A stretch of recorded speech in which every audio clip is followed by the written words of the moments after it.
South Carolina is primarily a rural state. We do have metropolitan areas that have large academic health centers, but most of the healthcare delivered in our state is in rural communities, rural hospitals, physician practices in those rural settings, and they're not going to necessarily have the same access to the kinds of specialists they need. It could be psychiatry, it could be neurology, endocrinology as far as supporting care for diabetic patients, cardiology type services, the range of those kind of services that prior to the telemedicine network being developed, they would mainly have to send that patient to another community for the care.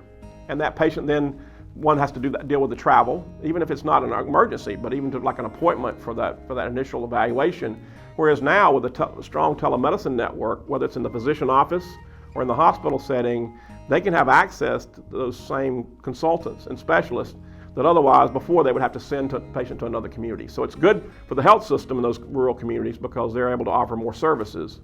But it's better for the patient and the family, again, as much as possible, to get their care locally.